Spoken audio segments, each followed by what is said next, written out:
வணக்கம், நான் உங்க friend Jaya Srinivasan. Welcome to veggies recipe.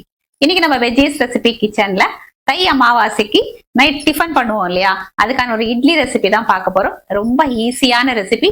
அரிசி உளுந்து ஊற வச்சு அரைச்சி கஷ்டப்படாம ரொம்ப சிம்பிளாவும் ரொம்ப குவிக்காவும் பண்ணிடலாம். அதே நேரம் நல்லா சாஃப்டாவும் நல்லா டேஸ்டாவும் இருக்கும். நினைச்ச உடனே பண்ணக்கூடிய இன்ஸ்டன்டான இட்லி. இதுல வந்து நம்ம சோடா ஈனோ எதுவுமே நம்ம சேர்க்க போறது இல்லை. இருந்தாலும் இட்லி வந்து ரொம்ப நல்லா சாஃப்டா மல்லிகைப்பூ மாதிரி இருக்கும். ஃபர்ஸ்ட் டைம் சேனலை பாக்குறீங்கன்னா ப்ளீஸ் சப்ஸ்கிரைப் பண்ணுங்க. பெல் ஐக்கானை கிளிக் பண்ணி ஆல் ஆப்ஷன் கொடுத்துட்டீங்கன்னா நான் போடக்கூடிய எல்லா வீடியோஸும் குவிக்கா வந்து உங்களுக்கு ரீச் ஆகும். வாங்க ஈஸியா அந்த இன்ஸ்டன்ட் இட்லி எப்படி பண்றதுன்னு பார்க்கலாம்.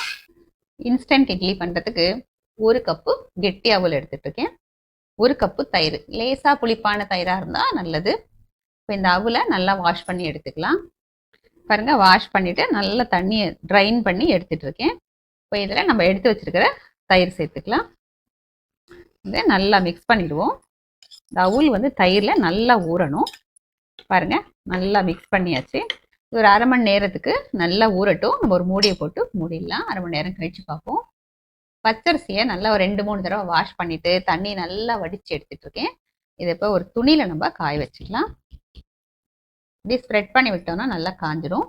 நம்ம காய வச்சோம் இல்லையா, அந்த அரிசி வந்து லேசாக ஈரம் இருக்குது. இந்த மாதிரி ஈரம் இருக்கும்போது மிக்சி ஜாரில் கொஞ்சம் கொஞ்சமாக போட்டு ரவா பதத்துக்கு நம்ம அரைச்சி எடுத்துக்கலாம். நல்லா ஃபைன் ரவா இருக்கும் இல்லையா, உப்புமா ரவா, அந்த மாதிரி நம்ம அரைச்சி எடுத்துக்கணும். பாருங்க, இந்த மாதிரி நல்லா ஃபைன் ரவா பதத்துக்கு இப்படி அரைச்சி எடுத்துக்கணும். அவல் பாருங்க, அரை மணி நேரம் நல்லா ஊறியாச்சு. தயிரை ஃபுல்லாக நல்லா அப்சர்வ் பண்ணிட்டு நல்லா சாஃப்ட் ஆயிடுச்சு. பாருங்க, நம்ம ஊற வச்ச அவலை நான் மிக்சி ஜாரில் எடுத்துட்டு இருக்கேன். தேவைப்பட்டால் கொஞ்சம் தண்ணியும் சேர்த்து நல்லா ஃபைன் பேஸ்ட்டாக அரைச்சி எடுத்துக்கணும். பாருங்க, அவல் தயிர் சேர்த்து நல்லா அரைச்சாச்சு. அப்படியே பார்க்கறதுக்கு உளுந்து நம்ம அரைச்சா எப்படி இருக்குமோ அந்த மாதிரி இருக்கும். இப்போ இந்த அவல் தயிர் அரைச்சி வச்சிருக்கோம் இல்லையா, இந்த பேஸ்ட்ல நம்ம உடச்சி வச்ச ரவா வந்து 1.25 கப்பு சேர்த்துக்கணும். இப்போ நான் அந்த 1 கப்பு சேர்த்துருக்கேன். 1/4 கப்பு இந்த மாவுக்கு தேவையான அளவு உப்பு சேர்த்துக்கலாம். இப்போ நல்லா மிக்ஸ் பண்ணிப்போம். நம்ம சேர்த்துருக்கிற ரவா, இந்த அவல் தயிர் பேஸ்ட்டு, உப்பு எல்லாம் ஒன்றா மிக்ஸ் ஆகிற அளவுக்கு நல்லா கலந்துக்கலாம். இந்த மாதிரி கெட்டியாக இருக்குது அப்படின்னா நம்ம தண்ணி சேர்த்துக்கலாம். மிக்சி ஜாரில் நம்ம அரைச்சோம் இல்லையா, அதில் கொஞ்சமாக தண்ணி சேர்த்துருக்கேன். இதை கொஞ்சம் கொஞ்சமாக ஆட் பண்ணிவிட்டு நம்ம இட்லி மாவு பதத்துக்கு கரைச்சி வச்சுப்போம். இப்போ நம்ம நல்லா மாவை மிக்ஸ் பண்ணி வச்சாச்சு. இது இப்போ உடனே இட்லி பண்ணணும் அப்படின்னா இதில் ஒரு 1/4 டீஸ்பூன் சோடாப்பு சேர்த்து நல்லா கலந்துட்டு இட்லி பண்ணிக்கலாம். இல்லை ஒரு 4 மணி நேரம் நம்ம ஃபர்மெண்ட் பண்ண விட்டுட்டு அதுக்கப்புறம் பண்ணோன்னா சோடா சேர்க்க வேண்டியதில்லை. இப்போ நான் வந்து சோடா சேர்க்க போகிறதில்ல. ஒரு 4 மணி நேரம் கழித்து இது ஃபர்மெண்ட் ஆனதுக்கப்புறம் இட்லி எப்படி பண்ணுறதுன்னு பார்க்கலாம். நம்ம மாவு மிக்ஸ் பண்ணி வச்சு 4 மணி நேரம் ஆயாச்சு. மாவு பாருங்க அழகாக ஃபர்மெண்ட் ஆயிருக்கு. கொஞ்சம் கெட்டியாக இருக்கிறதுனால கொஞ்சம் தண்ணி சேர்த்துக்கலாம். இதை நல்லா மிக்ஸ் பண்ணிடுவோம். இப்போ பாருங்க, பர்ஃபெக்டான கன்சிஸ்டன்சியில் இருக்கு. இட்லி பாத்திரத்தில் தண்ணி கொதிச்சிட்டு இருக்கு. இப்போ இட்லி பண்ணிடலாம்.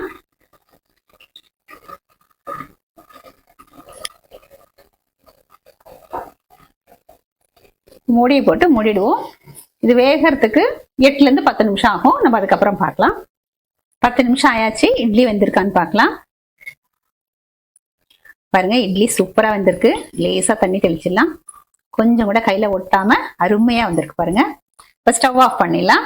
இது கொஞ்சம் சூடாகட்டும், அதுக்கப்புறம் நம்ம எடுத்துக்கலாம். இப்போ இட்லியை துணியிலேருந்து எடுத்துடலாம். பாருங்க, ஒட்டாம அழகா சூப்பரா வந்தாச்சு. இட்லி பாருங்க, ஆவி பறக்க சூப்பரா வந்திருக்கு. பாருங்களேன், அப்படியே பஞ்சு பஞ்சா இருக்கு பாருங்க. உள்ளேயும் பாருங்க, செம்ம சாஃப்டா இருக்கு பாருங்க. எவ்வளவு நல்ல போர்ஸ் பார்த்தீங்கன்னா ரொம்ப அருமையா வந்திருக்கு. நம்ம ஊற வச்சு அரைச்சி கஷ்டப்பட்டா கூட இந்த அளவுக்கு சாஃப்டா இட்லி வராது. அவ்வளோ நல்லா இருக்கு. அப்படியே ஸ்பாஞ்ச் மாதிரி இருக்கு. சாஃப்டான இன்ஸ்டன்ட் இட்லி சர்விங்க்கு ரெடி. சாஃப்டான இன்ஸ்டன்ட் இட்லியை நம்ம டேஸ்ட் பண்ணி பார்த்துடலாம். இன்னைக்கு இங்க வந்து பவர் கட், அதனால எனக்கு சட்னி அரைக்க முடியல. அதனால இன்னைக்கு முத்து குழம்பு நான் வந்து மத்தியானம் லஞ்சுக்கு பண்ணியிருக்கேன். அந்த குழம்பையே வந்து இட்லிக்கு டேஸ்ட் பண்ணி பார்த்துடலாம். இந்த முத்து குழம்பு வந்து ரொம்ப சூப்பரா இருக்கும், ட்ரெடிஷ்னல் ரெசிபி. அதுவும் நான் வீடியோ வந்து ஷூட் பண்ணியிருக்கேன், அதுவும் அப்லோட் பண்றேன். இப்போ இட்லியை வந்து நம்ம முத்து குழம்பு தொட்டு டேஸ்ட் பண்ணி பார்த்துடலாம். இந்த குழம்பு வந்து இட்லி தோசை எல்லாத்துக்குமே நல்லா இருக்கும், சாதத்துக்கும் நல்லா இருக்கும். அருமையா இருக்குங்க. இட்லி வந்து அப்படியே மல்லிகைப்பூனா மல்லிகைப்பூ தான், அந்த அளவுக்கு சாஃப்டா இருக்கு. டேஸ்ட்டும் வந்து ரொம்ப அருமையா இருக்கு.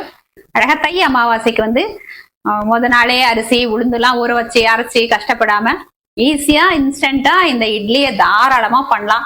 அவ்வளவு நல்லா சாஃப்டாவும் நல்ல டேஸ்டாவும் இருக்கு. எவ்வளவு குவிக்கா பண்ணோம் அப்படிங்கறது நீங்க பாத்தீங்க, எவ்வளவு ஈஸியா இருந்தது அப்படின்னு நீங்க பாத்தீங்க.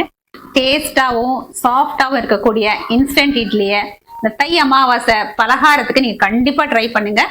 இன்ஸ்டன்ட் இட்லி அப்படின்னு தோணவே தோணாது, அந்த அளவுக்கு சாஃப்டா இருக்கும்.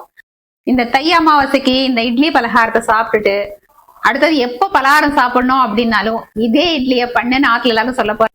நீங்க ட்ரை பண்ணி பார்த்துட்டு எப்படி வந்ததுன்னு கமெண்ட்ல சொல்லுங்க. லைக் பண்ணுங்க, உங்க ஃப்ரெண்ட்ஸ் அண்ட் ஃபேமிலியோட ஷேர் பண்ணுங்க. புது ரெசிபியோட நாளைக்கு நான் உங்களை மீட் பண்றேன். தேங்க்ஸ் ஃபார் வாட்சிங்.